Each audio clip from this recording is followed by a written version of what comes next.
오늘 우리에게 주신 하나님의 말씀은 누가복음, 신약성경 누가복음 6장 41절에서 49절입니다. 누가복음 6장 41절에서 49절 찾았습니까? 네, 저만 찾으면 되겠네요. 자,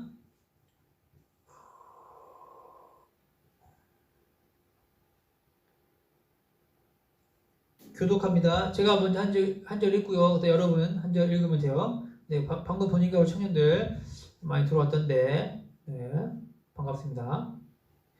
41절 시작. 어찌하여 형제의 눈 속에 있는 티는 보고 내 눈 속에 있는 들보는 깨닫지 못하느냐?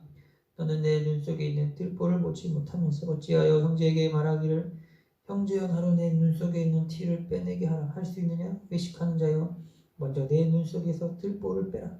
그 후에야 내가 밝히 보고 형제의 눈 속에 있는 티를 빼리라. 못된 열매 맺는 좋은 나무가 없고 또 좋은 열매 맺는 못된 나무가 없느니라. 나무는 각각 그 열매로 아나니 가시나무에서 무화과를 또는 찔레에서 보도를 따지 못하느니라. 선한 사람은 마음에 쌓은 선에서 선을 내고 악한 자는 그 쌓은 악에서 악을 내나니 이는 마음에 가득한 것을 입으로 말하느니라. 너희는 나를 불러 주여 주여 하면서도 어찌하여 내가 말하는 것을 행하지 아니하느냐. 내게 나와 내 말을 듣고 행하는 자마다 누구와 같은 것을 너희에게 보이리라. 집을 질 때 깊이 파고 주추를 반석 위에 놓은 사람과 같으니 큰 물이 나서 탕류가 그 집에 부딪히되 잘 지었기 때문에 능히 요동하지 못하게 하였거니와. 다 같이 읽어요. 듣고 행하지 아니하는 자는 주추 없이 흙 위에 집 지은 사람과 같으니 탕류가 부딪힘에 집이 곧 무너져 파괴됨이 심하니라 하시니라. 아멘. 네, 방금 교독했어요, 여러분. 저만 혼자 읽은 거 아니죠? 네, 다 잘 읽었으리라 생각이 듭니다. 오늘 제목은요, 이제 열매 맺는 신앙에 대해서 함께 나누고자 합니다. 과수원에서 사람이 학수고대하는 게 무엇입니까? 과수원에서 일하는 사람이 기다리는 게 뭐예요? 열매예요, 열매. 그렇죠? 야무에서 열매를 맺기를 기다립니다. 땀 흘리며 수고한 모든 일들이 열매가 맺어졌으면 하는 바람으로 일을 하는 거예요. 만약 열매가 맺지 않으면 그 사람은 힘이 빠질 것입니다. 우리의 신앙도 마찬가지, 여러분의 신앙도 마찬가지죠. 열매를 맺기 위해서 신앙생활을 해 나가야 합니다. 그 열매란 무엇입니까? 우리의 삶 속에서 또 예수님의 성품들이 하나씩 드러내는 것을 말씀하고 있어요. 하나님이 바로 우리 청년들에게 요구하는 것이요, 우리의 삶에서 열매 맺기를 원하고 있습니다. 좋은 나무에서는 좋은 열매가 맺어지게 되어 있고 나쁜 열매에서는 나쁜 열매가 맺어지게 되어 있습니다. 다시 말해서 그 나무가 어떤 나무인지를 알고 싶다면 열매를 보면 안다라고 말씀하고 있습니다. 선한 사람에게 나오는 게 선한 게 나오고 악한 마음이 나오는 건 악한 것이 나오게 되어 있습니다. 결국에 그 사람 마음 안에 무엇이 있는지를 좀 보고 싶다면 사람이 말하는 것을 보면 알 수 있어요. 그죠? 말하는 거. 하루 종일 어떤 말을 하냐? 그 사람 마음 안에 어떤 것이 또한 들어있는지를 알 수가 있습니다. 우리가 말한다는 것 또한 열매의 종류 중에 하나이기 때문에 그런 거예요. 그래서 우리가 좋은 말을 한다는 것은 좋은 열매를 맺어가고 있다는 증거가 됩니다. 나쁜 말을 한다는 것은 나쁜 열매를 맺어가고 있다는 증거가 되는 거예요. 그러니까 쉽게 말해서 복음적 언어, 복음적 향기가 나타난다면 좋은 열매를 맺어가는 것이고, 엄담하는 말, 비방하는 말, 이런 말을 많이 하면은 나쁜 열매를 맺어가고 있다라고 이해하면 됩니다. 성경은 우리의 열매, 다시 말해서 삶을 왜 언급하고 있습니까? 신앙생활이라고 하는 게 단순히 지식으로만 끝나는 문제가 아니기 때문에 그런 거예요. 나는 다 한다, 끝났어, 이런 게 아니라는 거예요. 주님을 우리가 신앙생활 한다라고 하는 것은 주님을 아는 것과 더불어서 우리 살아가는 모든 삶의 영역을 포함하고 있기 때문에 그런 것입니다. 우리 주님도 보면 하늘에만 계시지 않았어요. 직접 이 공간, 이 세상으로 오셔서 직접 몸소 체험하며 아픔을 경험하며 고통을 경험하며 직접 살아갔습니다. 그렇기 때문에 어느 누구도 나는 머리로만 신앙생활 할 거야, 다 알아, 됐어, 이렇게 말하지 못한다는 것입니다.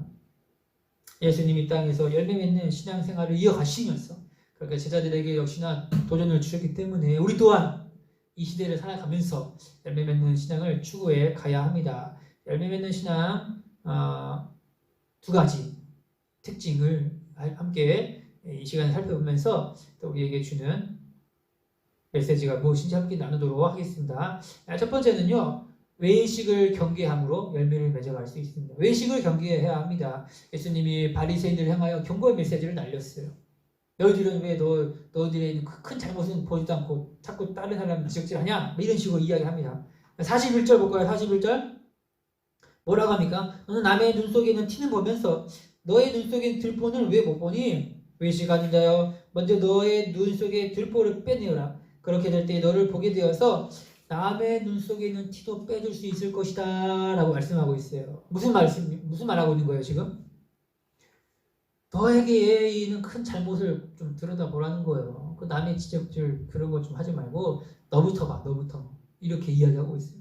그러니까 여러분 자신부터 들여다보는 게 중요한 거죠. 나부터 들여다봐야 돼요. 자신부터 점검하는 일이 필요합니다.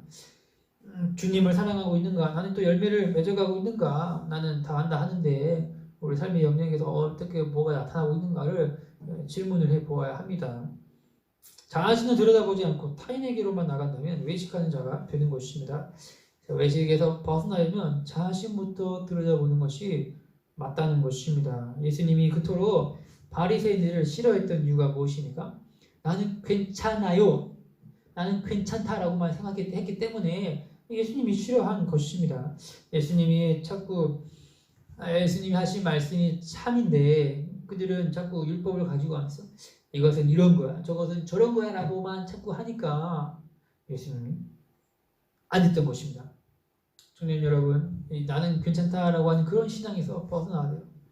나는 괜찮다라고 하는 그 신앙, 그게 착각이란 착각. 우리는 지금 커다란 착각 안에 갇혀서 살아가고 있습니다. 그런 착각이 우리의 신앙을 변질되게 가게 하는 거예요. 팬데믹이 우리 신앙에 끼치는 부정적인 영향이 있어요. 그렇죠? 뭐 긍정적인 영향, 좋은 기회도 있겠지만 부정적인 영향이 분명히 있어요. 우리의 신앙을 나태하게 만들고 또 헷갈리게 만들고 변질되게 만들고 여러 가지 다양한 요인으로 우리에게 다가옵니다. 그래서 우리는요 이렇게 생각할 수 있는 거예요. 팬데믹이니까 어쩔 수 없어요. 괜찮아요. 이렇게 안일하게 생각할 수 있다는 거예요. 그 착각에서 빠져나오라는 거예요. 뭐 청년들 중에서 누가 나는 외식하는 사람이 돼야지 이렇게 말하는 사람이 있어요? 그런 사람은 없어요. 나도 모르게 서서히 외식하는 사람 굳어져 가는 거예요. 마음이 굳어져 가고 그냥 차가워져 가고 나도 모르게 서서히 그렇게 변질되어 가는 것입니다. 외식은요 결코 열매를 맺지 못하죠. 예수님의 아름다운 성품들을 닮아가지 못합니다. 경건의 어떤 모양은 있을 수 있지만 능력은 나타나지 못하는 것입니다. 그래서 외식을 버려야 돼요. 그렇죠? 외식을 버리려면 진실을 만나야 되죠. 그 진실된 만남 속에서 우리 모든 걸 버릴 수 있어요. 의문이 하나 들 수 있어요. 죄가 나는 많이 있는데 왜 자꾸 죄 많은 나를 들여다보랍니까? 죄 많은 나를 들여다보면 답도 없는데 왜 자꾸 들여다보라고 하십니까? 라고 의문 들 수 있는데요. 그렇게 우리는 예수의 의를 붙잡아야 돼요. 우리가 행한 공로가 아니라 예수의 의가 있기에 우리는 소망의 길로 나아갈 수가 있습니다. 여러분의 신앙 가운데 외식으로 변질되어 가고 있는 것이 무엇입니까? 무엇을 인하여 우리의 신앙이 굳어져 가고 있냐라고 하는 거죠. 외식한다는 것은 다른 말로 말하면 가면을 쓴다라고 말해요. 가면. 그렇죠? 하나님 앞에서 진실되게 서 있어야 되는데 진실되게 서 있지 못하고 가면을 쓰게 됩니다. 가면을 쓴다는 것은요.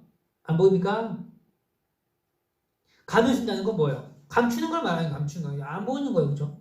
안 보이는 거예요. 사람들은 왜 하나님 앞에서 가면을 쓰게 되는 것입니까? 하나님을 직면하고자 하는 기가 싫어서 그런 거예요. 피하고 싶은 거죠. 가면을 벗고 하나님을 직면해야 되는데요. 가면을 쓴 채로 살아갑니다. 가면을 쓰다 보니까 우리의 마음이 굳어져 가고 차가워지는 것입니다. 팬데믹 시대에는 마스크를 쓰고 다녀요. 그렇죠? 마스크.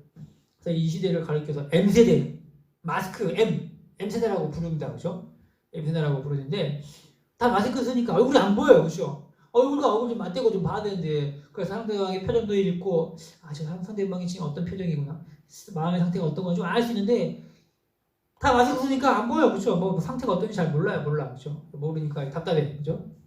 그래서 뭐 이런 이야기를 합니다. 그 사람의 좀 마음 상태를 알리면 그 사람의 눈가를 좀 보면서 눈꼬리가 올라가면 좀 이렇게 웃고 있는 것이고 좀 눈꼬리가 좀 쳐져 있으면 아주 마음이 슬픈 거다. 뭐 이런 이야기를 하는데요.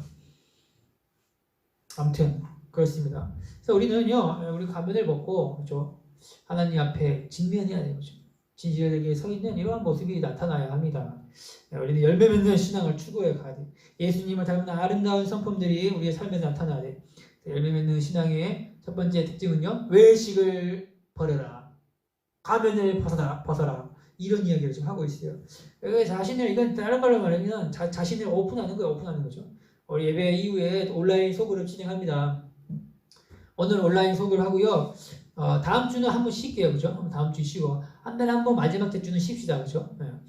다 힘들 수 있습니다. 어쨌든 여러분 이 온라인 이제 소그룹이 중요한 거예요. 그죠? 소그룹 예배 후에 하는 온라인 소그룹. 지금 팬데믹이니까 어쩔 수 없어. 온라인이야. 그죠? 아무튼 소그룹 셀 모임이죠. 셀 모임 하는 게 중요합니다. 여러분 예배만 참여하지 말고 셀 모임을 들어가야 돼요. 셀 모임에 사는 게 뭐예요? 나를 오픈하는 일을 연습하는 거예요. 나를 오픈하기 이런 연습을 하는 것입니다. 그래서 자기 말씀의 근거에 사는 거죠. 그렇죠? 말씀의 빛을 비추어서 자신을 오픈하는 이런 일을 하는 거야.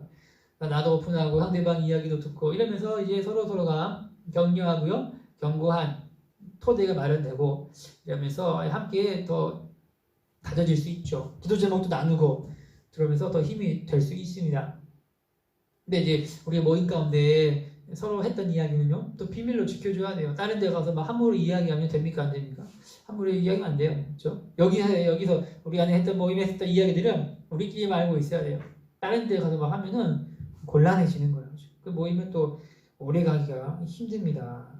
아무튼 우리는 그런 또 모임을 통하여서 자신을 오픈하며 직면할 때에 건강할 수 있죠. 열매 맺는 신앙이 중요한 거예요.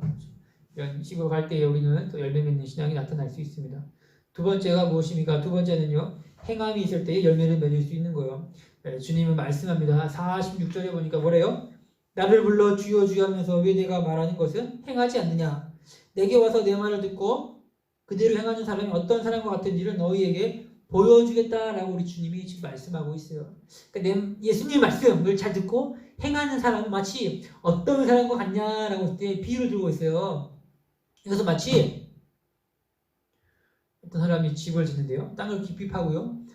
반석 위에 기초를 놓고요. 집을 막 지어요. 이런 집이 튼튼하다라고 말하고 있어요. 잘 지은 집이다라고 말하고 있어요. 어수가 나오고 막 물살이 들어와도 끄떡없다 이런 이야기를 하고 있죠. 근데 예수님 말씀을 듣고 그대로 행하지 않는 사람은 어떤 집을 짓고 있냐라고 했을 때에 기초도 없이 그냥 막 흙 위에 나서 막 집을 짓는 이런 사람 같다.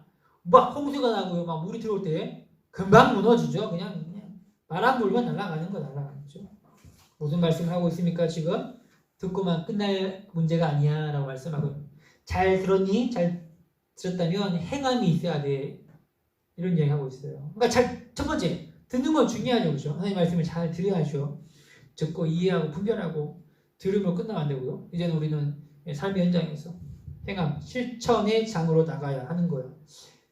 실천하라. 그러니까 이 사랑의 메시지를 들었다면 사랑의 실천을 하라 이런 이야기 하고 있고 화해의 메시지를 들었다면 화해의 실천을 하라 이런 이야기를 하고 있어요.